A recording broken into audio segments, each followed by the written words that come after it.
Welcome to Worship Talks. Today's session is titled, Do You Know Him? There are many biblical characters that I enjoy talking about when it comes to the subject of worship. In the Old Testament, we can talk about David, a man after God's own heart. We can talk about Abraham, a man of faith who stepped out on nothing so that God could trust him with something bigger than he could ever imagine in his comfort zone.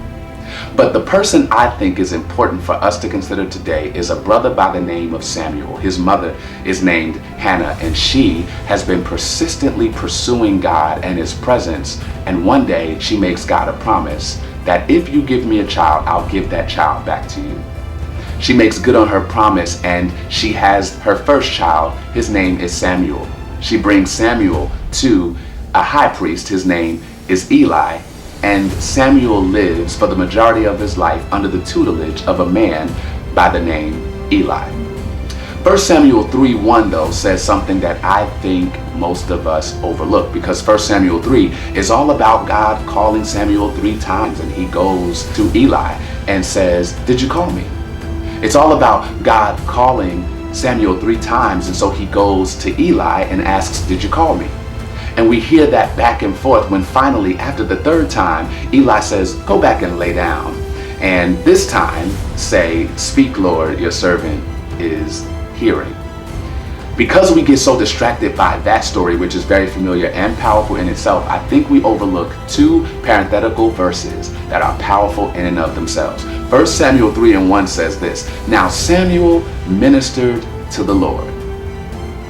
1 Samuel 3:7 says, "Now Samuel did not yet know the Lord." 1 Samuel 3:1 says, "Now Samuel ministered to the Lord." 1 Samuel 3:7 says, "Now Samuel did not yet know the Lord." 1 Samuel 3:1 says, "Now Samuel ministered to the Lord."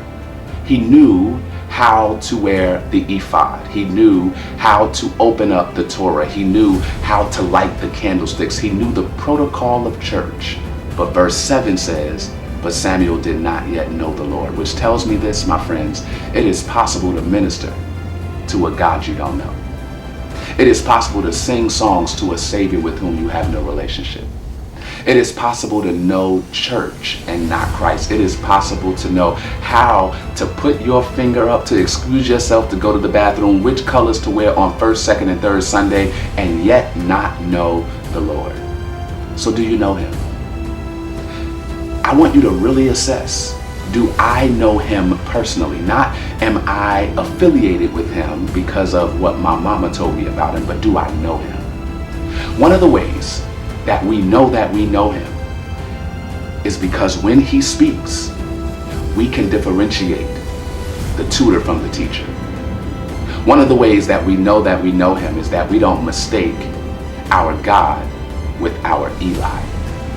And sometimes God has to orchestrate divine separation so that you don't become codependent on the help, because you need the helper. Do you know him? When he speaks, do you respond? When he calls you, do you hear him? One of the ways that we know him is for us to say, "Yes, Lord, your servant is listening."